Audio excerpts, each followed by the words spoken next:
boa tarde. Nós estamos gravando, né? Todas as nossas palestras, desde agosto do ano passado, são registradas e são colocadas no canal do sindicato, no YouTube. Então, como eu estava falando, no ano de 2018, nós fizemos uma série de palestras com esse eixo central de saúde do trabalhador policial. Esse ano, nós tivemos um encontro em agosto, que foi um encontro de profissionais de saúde da segurança pública. Nós tivemos aqui representantes da SEAP, DEGASE, Polícia Federal, Rodoviária Federal, PM, Corpo de Bombeiros, da Civil, né? Então, acho que foram 8 Guarda Municipal, 8 representantes dessas entidades para falarem sobre o que é feito nessas instituições acerca da saúde do trabalhador policial, né? E esse ano a gente está quase fechando um acordo de cooperação com a Fiocruz ou com uma outra universidade, que é para a gente começar de fato um trabalho de pesquisa de campo, né, com uma amostra de conveniência com alguns policiais civis. Então, o grupo ele tem uma atividade de pesquisa e dentro dessa atividade de pesquisa o nosso foco é educação, né? E essas palestras elas vão no encontro disso, né? Ao encontro de informar as pessoas acerca de saúde. O que a gente chama, que é um parceiro nosso, o Dr. Newton Richa, de alfabetização em saúde. Então, nós precisamos ser alfabetizados em saúde. E, para tanto, nós já tivemos aqui médicos. Em novembro teremos fisioterapeuta para falar de sono, para falar de sexualidade, sobre o Novembro Azul. Na segunda quinzena, provavelmente dia 25 de novembro, uma segunda-feira. E hoje nós teremos uma nutricionista, uma psicóloga. Então, quer dizer, é uma equipe multidisciplinar que deve, né, e pode falar sobre a alfabetização em saúde. Então, um dos nossos objetivos do núcleo, da coligação e do sindicato através do núcleo, é essa promoção de saúde a partir de iniciativas que informem as pessoas sobre como cuidar melhor da sua alimentação, do seu sono, da sua saúde mental, tá bom? Eu gostaria de apresentar um pouco as palestrantes de hoje. A psicóloga, mestre em sexologia, Sheila Reis, é vice-presidente da Sociedade Brasileira de Estudos em Sexualidade Humana, segunda vice-presidente da Federação das Associações de Mulheres de Negócios e Profissionais e membro da Rede de Educação em Sexualidade da AAS, Associação Mundial de Saúde Sexual. Você pode subir aqui, Sheila, por favor, seja bem-vinda. Doutora Mariana Maldonado, médica, especialista em ginecologia e obstetrícia, sexualidade humana e homeopatia, membro da Associação de Ginecologia e Obstetrícia do Estado do Rio de Janeiro, da Sociedade Brasileira de Estudos em Sexualidade Humana e da International Society for Sexual Medicine. E a nutricionista Jennifer Shermoa, especializada em nutrição clínica, ortomolecular e fitoterapia. Também especializada em interpretação de exames laboratoriais na visão funcional, credenciada para a realização dos exames de mapeamento genético e de intolerância alimentar tardia mediada por IgG. Membro da BPW Brasil, assim como a Sheila, e sócia proprietária da Clínica Espaço Pretty Laser. Então, sejam bem-vindos. Quem vai apresentar um pouco a dinâmica da mesa vai ser o Dr. Reginaldo Franklin, que é o atual diretor da Policlínica da Polícia Civil. Então, bem-vindo, Dr. Reginaldo.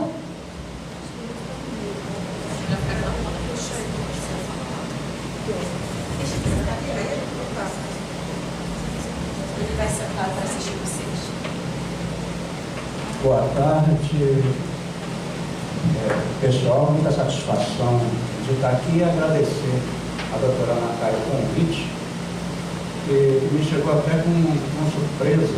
Eu pensei até que eu não era lembrado da Polícia Civil, né? Aí alguém lembrou do Reginaldo Franklin, essa nave Reginaldo Franklin, porque o meu nome está muito atrelado à investigação criminal. E esquece que eu sou médico, e sou ginecologista, entendeu? Então é muita satisfação estar aqui na Copol, lembrar que no universo de 9.000 policiais, praticamente, talvez um pouco mais, 3.500 é um pouco feminino. nós temos para mais de 3.500 mulheres na Polícia Civil.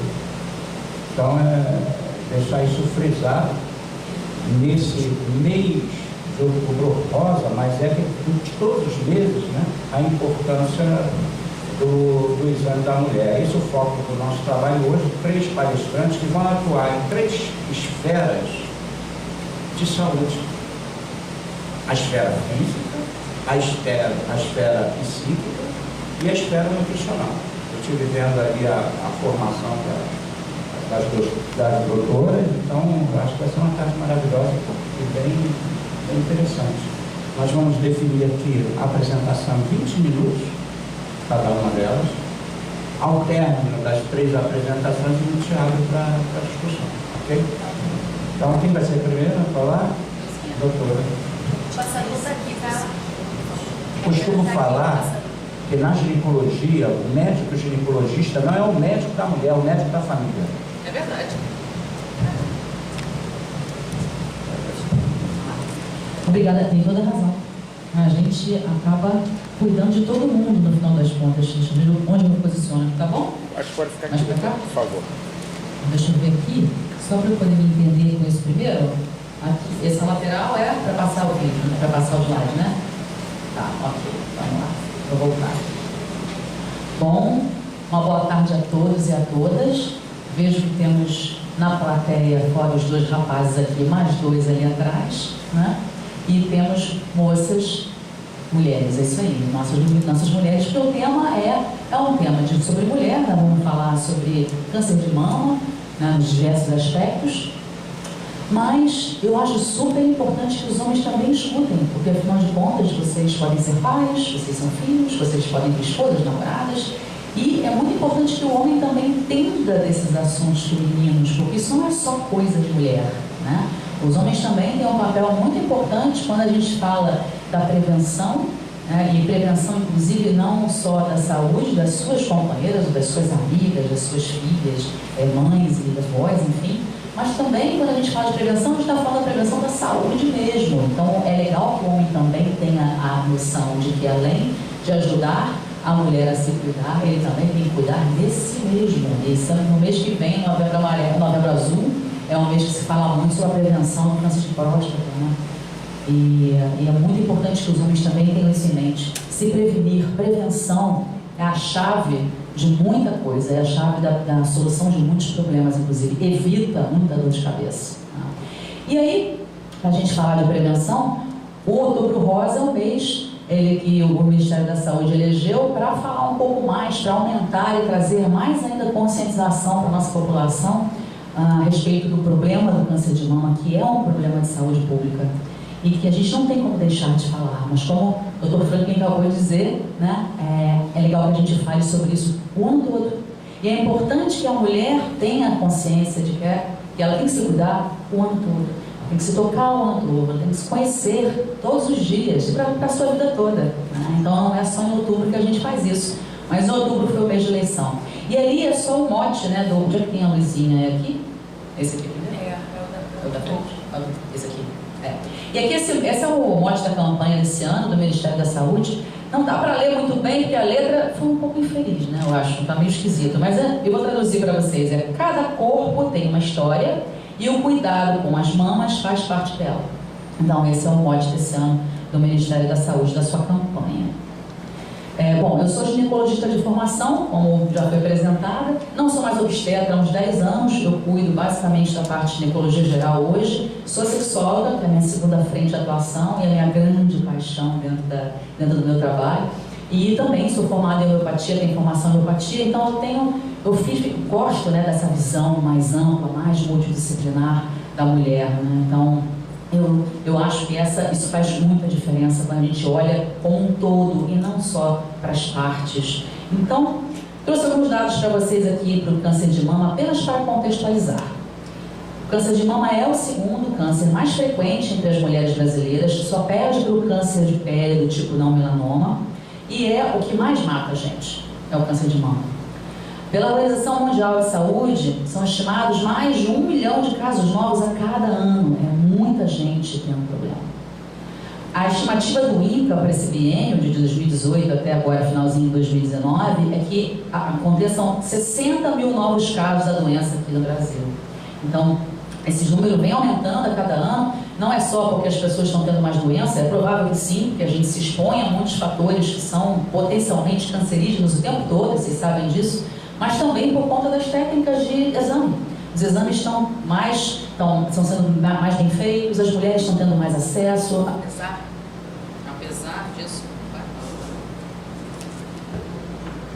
Apesar do acesso ainda ser um problema, é uma barreira, mas a gente sabe que cada vez mais o Ministério da Saúde trabalha nisso, né, para aumentar o acesso do exame da mamografia, principalmente essas mulheres. O pico da incidência da doença é entre 50 e 69 anos. Então, eu não vou perguntar a idade aqui, mas algumas de vocês podem estar nessa fase, ou então ter gente que conhece, né, nessa fase, que é a fase de maior risco. E a desinformação, o medo e a dificuldade, a falta de acesso são barreiras sim ao diagnóstico precoce, que é o mais importante para o câncer de mama. Então essa ideia de que, eu não sinto nada, eu vou no médico para quê? Né? Que muita gente fala, não tem nada, por que eu vou? Porque é importante você, antes de ter alguma coisa, que você possa preveni-la ou descobrir o quanto antes. E essa é a ideia do diagnóstico precoce. E quando a gente fala de mama, a gente trabalha muito aqui. Existem algumas medidas preventivas, sim, mas o principal trabalho é em cima da detecção precoce, né, dentro da nossa parte médica. Isso a gente sabe que pode fazer muita diferença. Então essa história, tenho medo de ir ao médico, tenho medo de ir no ginecologista fazer um exame porque eu posso descobrir alguma coisa. Caramba, se a gente descobre mais cedo, é muito melhor. A gente tem chance de curar essa mulher em quase 100% das vezes, quando a gente descobre um câncer de mama em estágio inicial. Então, isso faz muita diferença. E aqui são alguns sinais de alerta que a mulher tem que estar atenta, né, à sua mama. A gente já vai falar da questão do autoexame também. Mas a presença de nódulos ou caroços fixos na mama, dolorosos ou não, gânglios palpáveis nas axilas, a pele da mama mais avermelhada ou um aspecto de casca de laranja, aquela coisa meio descamando, enrugada, né? A retração, a inversão do bico do seio, do mamilo, repentina, de repente o bico inverte, né? É bom que a gente veja o que está acontecendo, porque não é tão habitual. E a saída espontânea de líquido anormal pelo mamilo. Às vezes sai sangue ou sai um líquido transparente, tipo uma água de rocha, dá um aspecto assim. Não é todo o líquido que sai da mama que é problemático, tá, gente? Tem muita mulher que às vezes espreme o bico do peito, sai um líquidozinho, às vezes um pouquinho de, tipo um leite, uma secreção meio leitosa. Isso não é sinal de câncer necessariamente. A gente fica ligado na saída espontânea, você não mexe na mama e sai ou sangue ou essa água de rocha, que é essa água transparente. Ela fica minando isso. Ela sai espontaneamente. A mulher não precisa se tocar, não precisa espremer, nada. Aliás, não espremam, né? Ao espremer, a gente às vezes estimula e sai um pouquinho, então não é necessário. O que nós médicos valorizamos é a saída espontânea dessa secreção, como ele falou, como se minasse, né, a água. Então, como eu estava dizendo, esses são sinais de um câncer já instalado. E o que a gente menos quer é descobrir a mulher com um câncer instalado. A gente quer descobrir ou ajudar essa mulher a diagnosticar o mais cedo possível, ou então a não ter. É isso que a gente quer, né? Então, quando a gente fala de detecção precoce, o que é importante? Quanto mais cedo se descobre, maiores são as chances de cura. Isso é verdadeiro. Então, por favor, se vocês conhecem pessoas que têm essa mentalidade de dizer não sinto nada, não vou ao médico, tentem convencê-los do contrário. Ginecologista é bom que se vá, mesmo que você não sinta nada, só para dar um oi, para fazer os exames, para ser examinada, mesmo sem sentir nada. Vá, 1 ano faz diferença, é importante. E a mamografia é o exame mais importante para rastreio, independente do que a internet fala, do que vocês possam ter ouvido já de outras pessoas, de posts ou dessas coisas que volta e meia aparecem para a gente. A mamografia é e continua sendo o exame mais importante para rastreio e detecção precoce do câncer de mama. E por quê? Porque só ela é capaz de ver as alterações que antecedem um caroço. Quando uma ultrassonografia ou quando você se toca e detecta um caroço, e esse caroço é de câncer, ele já está formado. A mamografia é capaz de detectar a lesão anterior, e só ela faz isso, que é a tal da microcalcificação.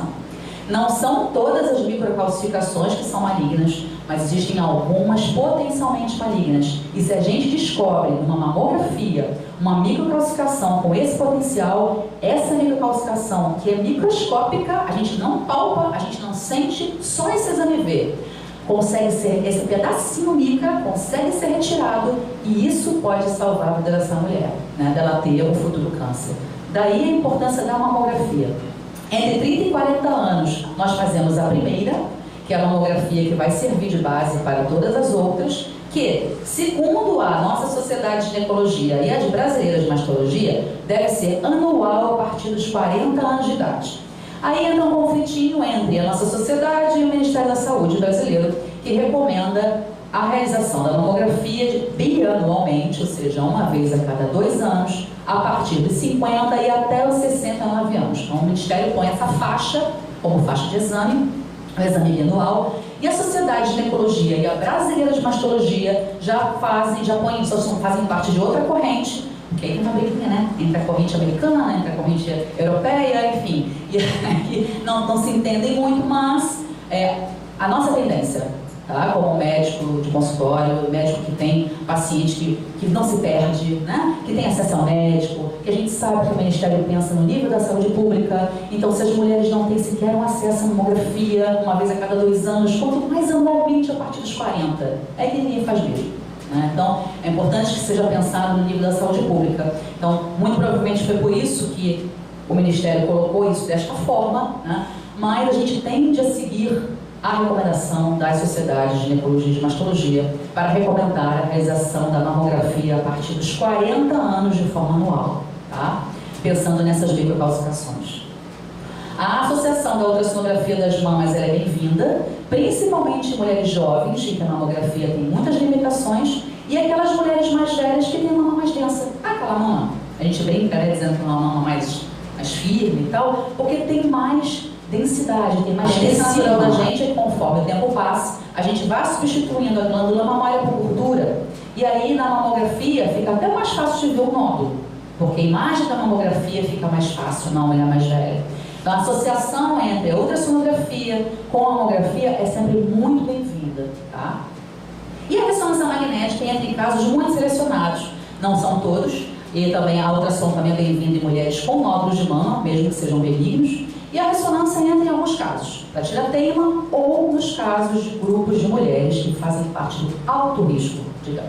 A senhora falou que pode evitar a morte da mulher, né? Sim. Mas muitas vezes também evita a retirada da mama, né? Certo, Porque exatamente. muitas mulheres não morrem, mas ficam sem uma mama. Sim, Então, na verdade, um diagnóstico muito precoce, como esse, em fase de microcalcificação, a mulher tira só um pedacinho. Deixa a mama, tira só aquele pedacinho doente, que a gente chama de quadrantectomia, tira só o quadrante do problema e acompanha. E ela pode manter a mama ali, com certeza. Ou seja, evita também uma mutilação, né? E uma cirurgia mais radical, mais complexa. Mulher, né? Você perdeu a mama. E não é só isso, é a própria complexidade da cirurgia, né? Uma retirada de uma mama inteira é muito diferente de um pedacinho, né? Então, sem dúvida, quanto antes, melhor, até para o tratamento. Então, o que eu estava começando a falar agora era com relação aos grupos de risco, que é exatamente esse grupinho aqui, que talvez vocês olhando possam se identificar, ou os rapazes presentes talvez possam identificar alguém conhecido com essa história, mas essas mulheres que fazem parte desse grupo, elas têm em torno de 5 a 10% de chance a mais de ter um câncer de mama se comparadas à população geral. Então, para a gente, ginecologista, é fundamental perguntar isso para a mulher, né? Se ela tem, até porque isso muda um pouco a nossa conduta em termos de pedido de exame, né? De orientação para essa mulher. Então, se ela tem história familiar da doença na família, e não é qualquer história, é mãe, irmã ou filha, ascendência direta, isso coloca ela dentro do grupo de risco. Se ela tem uma história familiar de câncer de mama bilateral ou câncer de ovário em qualquer idade, também dentro dessa ascendência direta, também coloca ela dentro do grupo de risco. Se ela tem um parente homem, sim, meninos, homem pode ter câncer de mama, apesar de raro, responde a 1% dos casos, mas vocês têm mama. Só não é tão desenvolvida quanto a nossa, né? Mas vocês também têm. Então pode dar câncer também, apesar de raro. Então mulheres que têm um parente próximo do sexo masculino com a doença também estão nesse grupo. E não precisa ser pai e irmã, pode ser um avô. Né? Aí o parente próximo é até o avô, e isso tio, né? Tudo isso pode colocar essa mulher dentro do grupo de risco. E o antecedente pessoal de alterações pré-malignas da mama também pode colocar essa mulher como grupo de risco. Então, são esses critériozinhos aqui que fazem a gente ter um pouquinho mais de cuidado com essas mulheres, porque dependendo de algumas coisas, nós teremos mais exames, mais condutas, mais orientações para dar a essa mulher. E aí aquela nossa pergunta, né?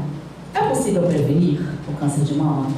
A gente fala muito da prevenção, o próprio Rodrigo Rosa, né, na campanha bate sobre isso. É possível prevenir? Falar em prevenção de câncer de mama não é nada simples, porque a doença é multifatorial. Então, você tem fatores sociais, você tem fatores biológicos, você tem fatores ambientais, o que você come, o que você bebe, como é que você vive, seu nível de estresse. Tem muita coisa que influencia no câncer de mama. Então é difícil a gente falar em prevenção numa doença tão multifatorial, né? Mas o que a gente sabe é que não dá para prever quem terá ou não a doença. Você pode ter uma história familiar dessa positiva e não ter isso, e passar por isso. Não dá para a gente prever. A gente consegue até mensurar se você pode ter mais ou menos chance, mas prever, impossível. Ter uma história familiar negativa não é garantia de isenção. Basta ter o primeiro caso. Então, se você não tem ninguém na sua família, não conte com isso para não fazer seus exames, porque basta ser você o primeiro caso. E eu acho que ninguém quer, né? É um câncer difícil de prevenir, como eu falei, é uma doença multifatorial. Muitos fatores de riscos não são modificáveis, e a gente vai falar já já quais são. E os controles dos riscos modificáveis, que eu também direi já já, ele sim é capaz de reduzir em até 28% a chance de desenvolver a doença. Isso o Ministério da Saúde vem batendo fortemente nessa campanha, né? Os fatores de risco modificáveis são capazes de prevenir sim o câncer de mama. Os principais: controle de peso corporal, a nossa amiga vai falar aqui já já, e alimentação saudável balanceada associada à atividade física. Isso comprovadamente reduz a chance da mulher de ter o câncer de mama. Então isso é muito importante como medida preventiva. E o estímulo a outros fatores protetores com a amamentação. A amamentação, mulheres que já amamentaram, têm isso como um fator protetor, diferente daquelas que nunca amamentaram e nunca tiveram filhos.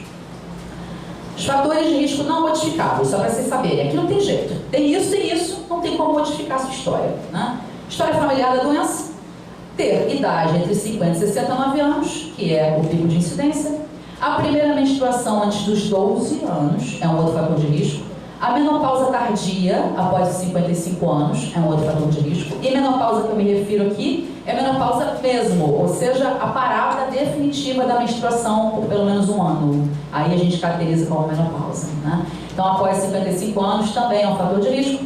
E nunca ter tido filhos, ou então só após os 30. Imagina, hoje em dia a mulherada cada vez mais deixa, né, a maternidade para depois. Então essa também pode ser uma explicação do aumento do número de casos. Cada vez a maternidade é mais tardia, por motivos diversos, né? Fatores de risco modificáveis: controlar o peso corporal, como eu falei, fazer atividade física regular, ter uma alimentação saudável balanceada, nossa amiga Nutri vai falar já já sobre isso aqui, não fumar, evitar bebidas alcoólicas e cuidado com o uso dos hormônios. Seja a terapia, sejam os anticoncepcionais usados para prevenir gravidez. Tem vários estudos mostrando que o uso prolongado há mais de 10 anos pode aumentar o risco de câncer de mama dessa mulher, mesmo que ela não tenha história na família. E a terapia de reposição hormonal na menopausa, é um outro fator de risco importante que tem que ser visto com cuidado. Não são proibidos, mas tem que ser muito bem avaliados com relação a essa necessidade e a possibilidade de uso. Não é aguinha com açúcar, né? E o autoexame? Se fala tanto no autoexame, né? Será que ele é mesmo importante? E ele é mesmo necessário? Na verdade, o próprio Ministério hoje já fala, já não é de hoje, né? do quanto é importante a mulher se conhecer. Mas aquela ideia de que você tem que ir lá catar caroço a cada uma vez por mês, preocupar em se tocar para catar caroço, que era a ideia mais antiga, essa já está sendo substituída há algum tempo, né? Para poder fazer com que a mulher entenda que o importante não é ela se preocupar em catar caroço, ela tem que conhecer a sua mama, saber o que é normal na sua mama, se tocar, se conhecer, estimular o autoconhecimento e a conscientização sobre o corpo. Então ela vai ao médico uma vez ao ano, o médico palpa a mama dela e fala: minha filha, tá tudo normal aí. Mas doutor, e esses caroços? Esses caroços não são caroços, você está palpando a sua mama. Uma mama densa, com várias glândulas mamárias, e é isso que você palpa. Ela vai para casa, se toca, bom, esse é o meu normal, né? Então tá, e é isso, ela vai tocar todo mês. Não precisa nem ter uma regularidade para tocar, não. No banho, você se palpa, se toca tomando banho. Precisa parar o seu dia para fazer isso, né? Esse é o movimento normal, botar uma roupa, botar um sutiã, dentro do natural, isso que a gente hoje traz de ideia, né? Sair daquela coisa de uma vez por mês fazer e deixar isso dentro do nosso natural. Então, você se palpa todo dia, sente aquela mesma coisa, é o seu normal. Agora, você está tomando banho, se tocou, sentiu alguma coisa diferente, opa, isso aqui não estava aqui. Já é tempo agora para ir ao médico. Não perde tempo, vá. Né? Mesmo que a sua consulta tenha sido há 4 meses atrás. Né? A senhora falou de outros sintomas. No caso, eles podem aparecer junto ou não necessariamente? Pode aparecer, às vezes a mulher toca, só sente um caroço, não sente nada. Esses sinais que eu falei, glândula, axila e até mesmo a retração da pele e a saída do peito, normalmente são sinais mais avançados. A primeira coisa que ela percebe, ou é uma pele mais esquisita, ou é um carocinho que ela palpa, né? O que eu falei são sinais já de um câncer de mama instalado. Não necessariamente acontece tudo ao mesmo tempo. Às vezes sai um pouco dessa secreção do peito, ela se liga, não palpa nada, porque o que está mais profundo. Então qualquer alteração dessa diferente do normal é sinal de alerta, né? Mas se ela acompanha e faz seus exames, a chance de acontecer acaba sendo menor. Então não existe uma única técnica para fazer o autoexame. A gente sugere que evite o período pré-menstrual. Na menopausa pode fazer qualquer época e a gente sugere evitar o pré-menstrual porque a mama está mais sensível, né? Mais densa. E não substitui o exame clínico, né, gente? Se tocar não significa que não precisa ir ao médico. Todo ano é muito bem-vindo. Ações no combate, para a gente finalizar. Como eu falei, é difícil prevenir, mas é uma doença multifatorial. É super importante identificar essas mulheres que estão no grupo de risco para podermos fazer ações específicas para elas, como, por exemplo, quimioprevenção. A gente faz, às vezes, remédio mesmo, tipo quimioterapia, alguns específicos, para tentar evitar essa mulher a desenvolver a mesma história. E, em alguns casos, até uma mastectomia profilática, ou seja, tirar as 2 mamas preventivamente. O caso mais emblemático foi da Angelina Jolie, há pouco tempo atrás, que ela fez o teste genético, mostrou que tinha mutação genética, ela resolveu tirar as 2 mamas. E a bichinha tinha uma história familiar feia, né? Feia assim, grande, avó, tia, irmã, uma galera da família com um problema. E ela fez o teste, deu positivo, resolveu tirar as 2 mamas. E posteriormente tirou os 2 ovários. Porque existe essa associação entre o câncer de mama e o câncer de ovário. É a síndrome do câncer ovário-mama, né? Então quem tem câncer de ovário tem mais chance de ter câncer de mama e vice-versa.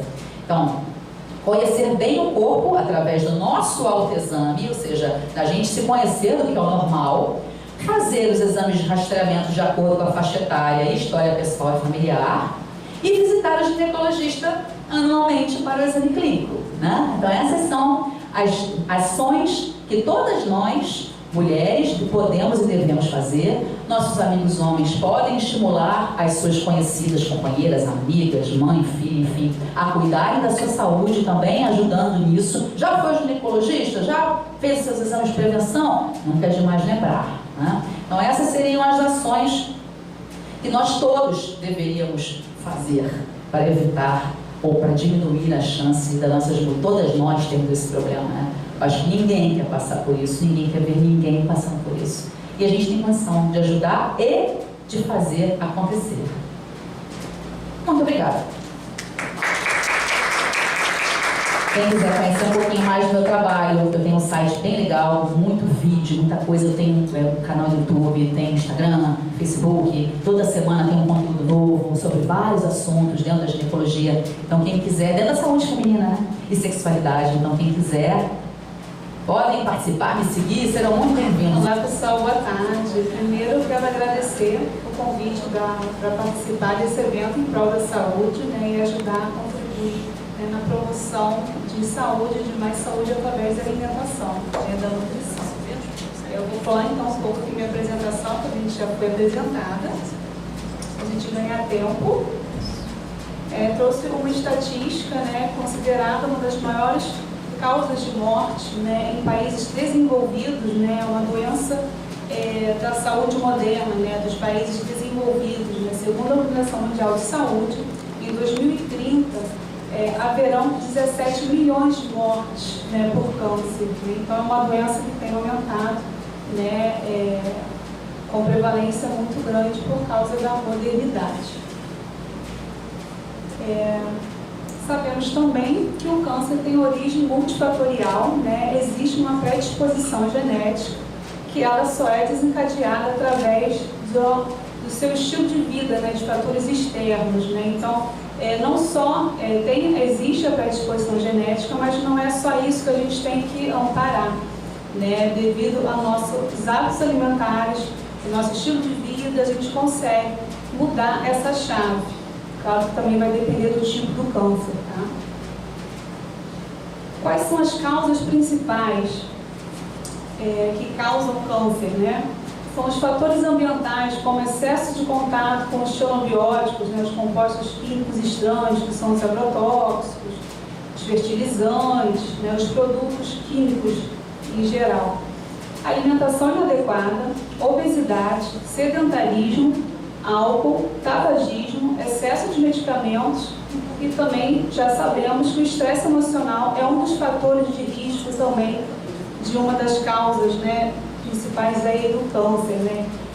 Os sentimentos como tristeza, estresse, ansiedade, elas afetam o ciclo celular.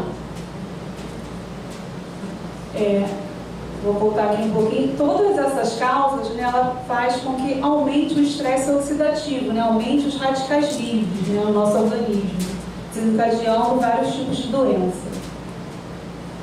Eu vou falar agora sobre a importância dos alimentos, né, por que a gente come, né, qual a importância dos alimentos. Né? Os alimentos, eles servem não só para nutrir, né? Ele serve para poder fazer um bom funcionamento de todos os nossos sistemas, todos os nossos órgãos, né? Somos feitos de alimentos, de química, então a gente precisa deles para poder contribuir, né, com toda a nossa casinha, a nossa construção, né? O que a gente chama que o nosso corpo é uma máquina que precisa de combustível, e esse combustível são os alimentos. Quais são eles? Né? Através de água, de micronutrientes, que são as vitaminas, as minerais, os macronutrientes, que são as proteínas, aminoácidos, lipídios, carboidratos, contendo nos alimentos os antioxidantes, que é o que a gente precisa para poder reduzir os radicais livres, né? E melhorar todo o quadro de doença. Vou falar sobre os nutrientes que auxiliam na prevenção do câncer. O selênio, né, um dos mais importantes, ele é um anti-inflamatório, precursor de antioxidantes, protege as células contra estresse oxidativo, prevenindo o câncer, reduz os efeitos colaterais também da quimioterapia. Onde encontramos eles? Né, nos frutos oleaginosos, nas amêndoas, castanha de caju, avelã, castanha do Pará, nozes, as leguminosas, né, que são os feijões, grão de bico, lentilha. A vitamina D, ela é um poderoso antioxidante, diminui o índice de câncer também, reduz o risco de metástase e protege o corpo contra os efeitos colaterais da quimioterapia também.